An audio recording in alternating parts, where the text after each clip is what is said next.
اعوذ باللہ من الشیطان الرجیم بسم اللہ الرحمن الرحیم الحمد للہ والصلاة علی اہلہا اما بعد۔ نہایت ہی قابل احترام محترم سامعین کرام، السلام علیکم ورحمۃ اللہ وبرکاتہ۔ بعد حمد و ثنا سلسلہ وار درس الکتاب الاعتقادیہ، آج ہم انشاءاللہ الرحمن خیر و شر کے نسبت کے نوعیت کے حوالے سے پڑھیں گے۔ تو پچھلے بیان میں تقدیرات ازلی کے حوالے سے تفصیل سے بیان کرنے کے بعد جناب شاہ سید محمد نور بخش نور اللہ مرقدہ علی اللہ مقامہ اپنی عظیم الشان شاہکار کتاب الاعتقادیہ میں آگے بیان فرماتے ہیں خیر اور شر کے نسبت کے حوالے سے۔ ومن اضف السیئات الی نفسہ اور رعا صورت الآداب، اور جو شخص برائی کو اپنی طرف منسوب کرتا ہے وہ آداب کا لحاظ رکھتا ہے، وَهُوَ مُحِقٌّ مِّنْ وَجْهٍ، وہ ایک اعتبار سے وہ درست بھی ہے، إِن لَمْ يَكُنْ مُفْرِطًا فِي جَهْلِهِ وَمُتَعَصِّبًا وَكَفِّرًا لِمَنْ يَقُولُ کلمۃ محققۃ مطابقۃ للواقع، بشرط کہ وہ اپنے جہل میں حد سے نہ بڑھے، تعصب نہ کرے اور اس شخص کو کافر نہ کہیں جو حقیقت کے مطابق صحیح بات کہتا ہو۔ آگے بیان فرماتے ہیں فَمَن يَقُولُ إِنَّ الْخَيْرَ وَالشَّرَّ مِنْكَ، اگر کوئی یہ کہے کہ خیر اور شر دونوں کو اپنی طرف نسبت کریں، کہ من کا خیر اور شر دونوں اپنی وجہ سے اور اپنی طرف اس چیز کے اس فعل کی نسبت دیں اپنے آپ کو، یا اپنی طرف نسبت کریں، تو وَمَن يَقُولُ مِنَ اللَّهِ، اور جو کہیں کہ اللہ کی طرف سے ہے۔ ایک بندہ یہ کہیں کہ خیر اور شر اپنے ذات کی طرف نسبت کرتے ہوئے کہیں کہ تمہاری طرف سے، یا یہ کہیں کہ من اللہ، اللہ کی جانب سے، وَمَن يَقُولُ مِنْكَ وَمِنْهُ، اور کوئی کہتا ہے کہ تمہاری طرف سے بھی ہے اور اللہ کی طرف سے بھی ہے۔ فَفِي أَمْثَالِ يَتَبَيَّنُ أَنَّ الْاخْتِلَافِ اللَّفْظِي، تو مثالوں سے واضح ہوتا ہے کہ یہ کیا ہے، اختلاف جو ہے صرف لفظی ہے۔ تو جناب شاہ سید محمد نور بخش نور اللہ مرقدہ علی اللہ مقامہ ان عبارت کے ذریعے دراصل اس بات کو واضح کر رہی ہے کہ خیر اور شر کی نسبت میں جو اختلاف پایا جاتا ہے وہ حقیقی نہیں بلکہ صرف لفظی ہے۔ چنانچہ بعض لوگ کہتے ہیں کہ خیر و شر انسان کی طرف سے ہے، کیونکہ انسان اپنے اعمال کو اختیار کے ساتھ انجام دیتے ہیں، اس لیے وہ اپنے افعال کا ذمہ دار ہے۔ اس اعتبار سے گناہ، برائی اور شر کو انسان کی طرف منسوب کیا جاتا ہے۔ دوسری طرف کچھ لوگ کہتے ہیں کہ خیر اور شر اللہ کی طرف سے ہے، کیونکہ کائنات میں جو کچھ بھی ہوتا ہے وہ اللہ تعالیٰ کے ارادے، علم اور تقدیر کا تحت ہوتا ہے۔ اس اعتبار سے ہر چیز چاہے وہ خیر ہو یا شر ہو اللہ ہی کی طرف منسوب کی جاتی ہے، کیونکہ وہی حقیقی خالق ہے۔ تیسرے نمبر پر کچھ لوگ یہ کہتے ہیں کہ خیر اور شر کو دونوں کی طرف نسبت دیتے ہیں، یعنی اللہ کی طرف اس لیے نسبت دیتے ہیں کہ وہ خالق حقیقی، اور انسان کی طرف اس لیے کہ وہ اپنے اختیار اور ارادے کے ساتھ عمل کرتا ہے۔ اب جناب شاہ سید علیہ رحمہ ہمیں اس عبارت کے ذریعے یہ سمجھانا چاہتے ہیں کہ جب ہم ان مختلف اقوال کو مثالوں اور غور و فکر کے ساتھ دیکھتے ہیں تو معلوم ہوتا ہے کہ ان میں کوئی حقیقی تضاد نہیں، بلکہ ہر قول ایک ہی حقیقت کو مختلف زاویوں سے بیان کرتے ہیں۔ یعنی ایک نسبت اللہ تبارک و تعالیٰ کی طرف، کیونکہ اللہ تخلیق کرنے والا حقیقی خالق ہے، اور دوسری نسبت کسب و اختیار کے اعتبار سے انسان کی طرف۔ لہذا نتیجہ یہ نکلتا ہے کہ یہ اختلاف حقیقت میں نہیں بلکہ صرف لفظی ہے اور تعبیر کا فرق ہے۔ آگے جناب شاہ سید علیہ رحمہ فرماتے ہیں وَمِثَالُهُ أَنَّكَ كَبُسْتَانٍ فِيهِ أَشْجَارٌ وَنُجُومٌ وَمَا يُضِيفُ عَلَيْكَ مِنَ اللَّهِ كَنَّهَرِ مَاءٍ يَسِرُّ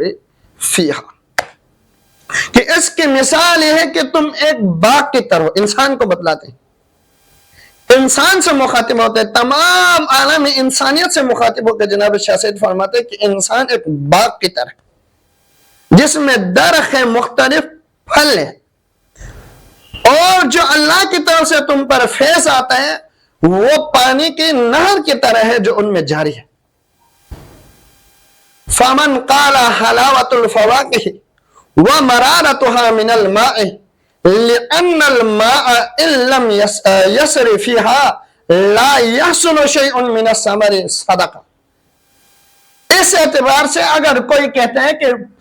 پھلوں کی کھٹاس اور کڑواہٹ پانی سے ہے، یعنی پانی کی وجہ سے پھلوں کے اندر مٹھاس ہے، اس میں کڑواہٹ ہے، تو وہ اپنے جگہ پر درست ہے۔ اور وَمَنْ قَالَ الْمَاءُ ذُو طَعْمٍ وَاحِدٍ وَإِثْمَارُ ذَاتُ حَلَاوَةٍ وَمَرَارَةٍ وَحَمُوضَةٍ وَهَذِهِ الصِّفَاتُ مِنَ الْأَشْجَارِ صَدَقَةً، اور جو کوئی کہتے ہیں کہ پانی کا تو ایک ہی ذائقہ ہے، اور جبکہ درختوں میں کیا مختلف ان کے اندر ذائقہ پایا جاتا ہے، حلاوت ہے، مرارت ہے، حموضہ ہے یعنی مٹھاس، کڑواہٹ اور کھٹاس ہے، وہ درختوں کی طرف سے ہیں تو وہ بھی اپنے جگہ پر درست ہے۔ اور تیسرا گروہ اگر یہ کہیں من قالا، جو کوئی کہتے ہیں کہ جو خیر اور شر کی نسبت دونوں کی طرف کرتے ہیں، اللہ اور بندہ دونوں کی طرف، تو ان کی مثال جناب شاہ سے بیان فرماتے ہیں کہ وَمَنْ قَالَ إِن لَمْ يَسِرِ الْمَاءُ فِيهَا لَمْ تَجِدْ شَيْئًا مِنَ الْحَلَاوَةِ وَالْحَمُوضَةِ وَإِن لَمْ تَكُنْ هَذِهِ الْأَشْجَارُ وَالْمَاءُ يَجْرُ فِي وَادٍ لَمْ تَجِدْ أَيْضًا شَيْئًا مِنَ الْحَلَاوَةِ وَالْحَمُوضَةِ صَدَقَةً، اور جو کہتا ہے کہ اگر پانی نہ ہو تو یہ صفت ظاہر نہ ہو، اور اگر درخت نہ ہو تو بھی یہ صفت ظاہر نہ ہو، تو وہ بھی درست ہے۔ عرفنا ان هذه الصفات من كلمهما صدقہ، تو ہم نے پہچان لیا یہ صفات دونوں یعنی اللہ اور بندے دونوں کی طرف منسوب ہے، تو کیا ہے صدقہ، وہ بھی سچا۔ قل الحق وان كان مرا، آگے جناب شاہ سید علیہ رحمہ فرماتے ہیں حق بات کہو چاہے وہ کڑوی ہی کیوں نہ ہو۔ تو محترم سامعین، یہ پوری عبارت ایک نہایت خوبصورت مثال کے ذریعے پہلے بیان کیے گئے اصول کو واضح کر رہی، یعنی تین طرح کے طبقات کے حوالے سے ذکر فرمایا، جو گناہ اور خیر اور شر کو اپنی طرف منسوب کرتے ہیں، ایک خیر اور شر دونوں کو اللہ کی طرف منسوب کرتے ہیں، تیسرا خیر اور شر کو اللہ اور بندے دونوں کی طرف منسوب کرتے ہیں۔ تو ان کو جناب شاہ سید علیہ رحمان نے ایک خوبصورت مثال کے تحت سمجھانے کی کوشش کی کہ یہاں انسان کو ایک باغ سے تشبیہ دیا جس میں مختلف درخت اور پھل موجود ہیں، جبکہ اللہ تبارک و تعالیٰ کی طرف سے آنے والے فیض کو پانی کے نہر قرار دیا گیا ہے جو کہ ان درختوں کو سیراب کرتے ہیں۔ اب اس مثال کے ذریعے چند باتیں سمجھائی گئی ہیں کہ پہلے نمبر پر جو شخص یہ کہتے ہیں کہ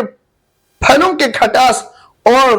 مٹھاس کڑواہٹ پانی سے ہیں، وہ اس اعتبار سے درست ہے کہ اگر پانی نہ ہو تو درختوں میں کوئی پھل ہی پیدا نہیں ہوگا، یعنی پانی بنیادی سبب ہے،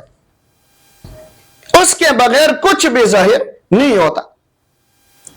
دوسری بات، جو شخص یہ کہتے ہیں کہ پانی کا ذائقہ تو ایک جیسا ہے جبکہ مٹھاس، کڑواہٹ اور کھٹاس درختوں کی اپنی خصوصیت ہے، وہ بھی درست ہے، کیونکہ ایک ہی پانی مختلف درختوں میں جا کر مختلف ذائقہ پیدا کرتے ہیں، تو یہ فرق درختوں کی اپنی ساخت اور صلاحیت سے کی وجہ سے۔ تیسرے نمبر پر جو یہ کہتے ہیں کہ نہ صرف پانی ضروری ہے بلکہ درخت بھی ضروری ہے، اگر پانی نہ ہو تو بھی پھل نہیں، اگر درخت نہ ہو تب بھی نہیں، یعنی دونوں کا ہونا لازم ہے۔ تو ان مثالوں سے ہمیں یہ نتیجہ حاصل ہوتا ہے، ان تمام باتوں کو جمع کیا جائے تو واضح ہوتا ہے کہ پانی جو اللہ کے فیض کی مثال کے طور پر جناب شاہ زید نے بیان فرمایا وہ بھی ضروری ہے، درخت جو انسان اور اس کے اختیار کی مثال کے طور پر بیان کیا وہ بھی ضروری ہے۔ لہٰذا پھلوں کی کھٹاس یا کڑواہٹ صرف ایک طرف منسوب کرنا مکمل بات نہیں، بلکہ حقیقت یہ ہے کہ یہ دونوں کے ساتھ تعلق رکھتی ہے۔ اسی طرح اصل مسئلہ خیر اور شر بھی ہی اللہ تعالیٰ فیض دینے والا خالق اور سبب اصلی ہے۔ انسان اپنی اختیار، استداع اور عمل کے مطابق اثر قبول کرتا ہے۔ اس لیے یہ کہنا کہ صرف اللہ کی طرف ہے یا صرف انسان کی طرف ہے، دونوں ادھوری باتیں ہیں، جبکہ مکمل اور درست بات یہ ہے کہ نسبت دونوں کی طرف ہے، مگر اپنے اپنے اعتبار سے۔ آخر میں جناب شاہ سید علیہ الرحمٰن نے فرمایا قول الحق ان کان مرہ، حق بات کہو اگرچہ چاہے سننے والے کو کڑوی ہی کیوں نہ لگے۔ اس کا مقصد یہ ہے کہ اس نازک عقیدے میں انسان کو تعصب یا سادگی میں ایک طرف جھکنے کے بجائے متوازن اور مکمل حقیقت کو قبول کرنا چاہیے۔ تو محترم سامعین کرام، آگے جناب شاہ سید علیہ الرحمٰن بیان فرماتے ہیں، لکھتے ہیں کہ وفی القرآن وردا کل مرتن یقول ما اصاب من مصیبت فی الارض ولا فی انفسکم الا فی کتاب من قبل ان نبرأها ان ذلک علی اللہ یسیر۔ اور قرآن میں یہ سب باتیں مختلف مقامات پر آئی ہیں، تو اللہ تبارک و تعالیٰ ارشاد فرماتے کہ کوئی مصیبت زمین پر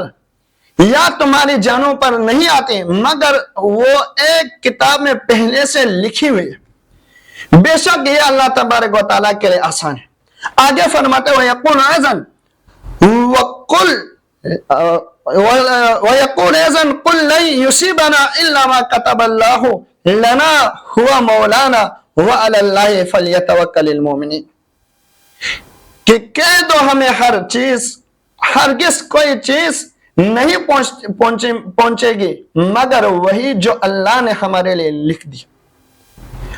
وہی ہمارا کارساز، ہوا مولانا، وہ ہمارا مولا ہے، وَعَلَى اللَّهِ فَلْيَتَوَكَّلِ الْمُؤْمِنِينَ، اور مومنوں کو چاہے کہ اللہ پر ہی بھروسہ رکھے۔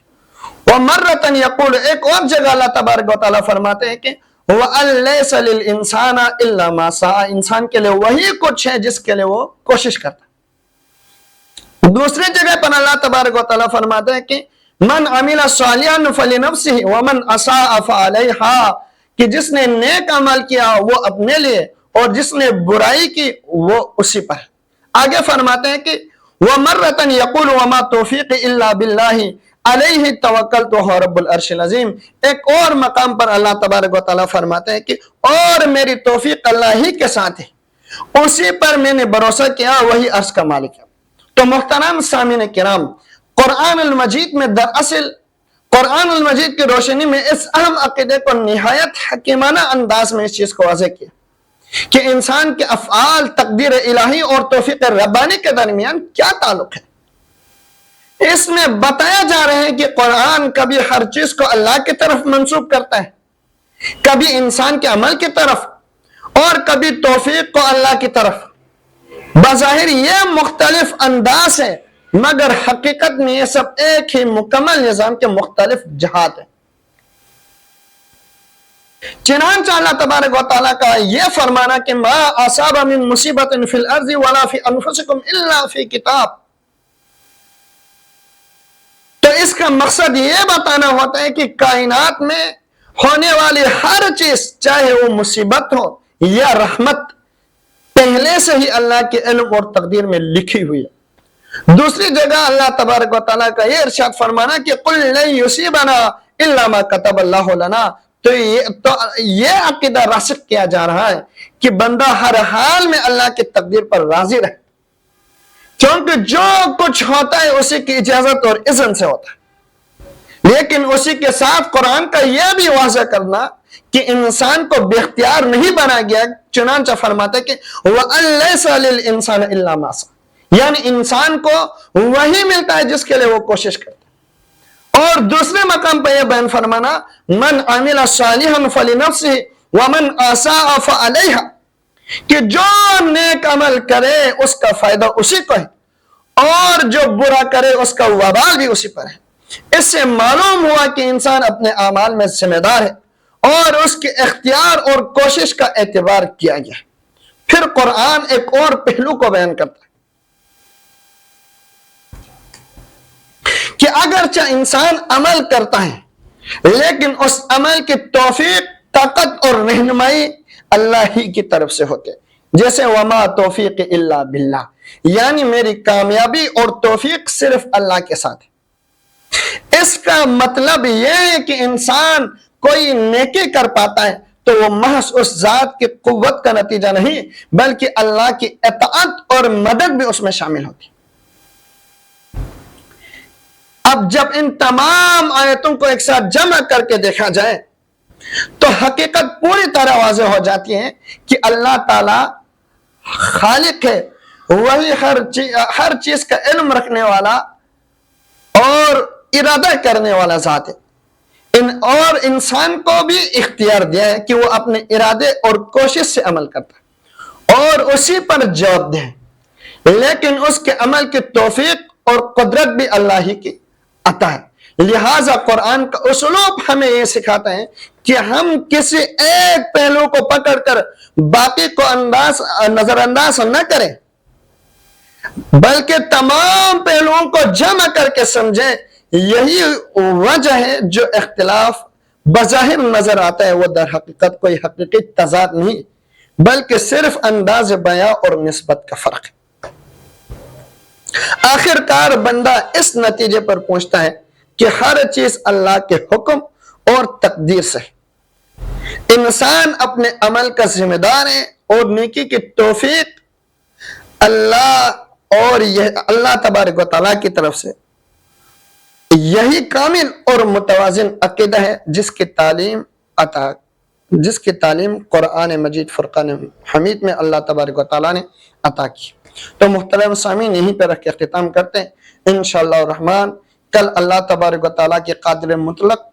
ہونے کے اعتبار سے عقائد کا مسئلہ ہم پڑھیں گے اور ائمہ کے اس اختلافات کے حوالے سے بھی مختصر بیان کریں گے۔ تو دعا ہے کہ پروردگار ہمیں دین کو سمجھنے کی توفیق عطا فرما۔ وآخر دعوانا الحمدللہ رب العالمین۔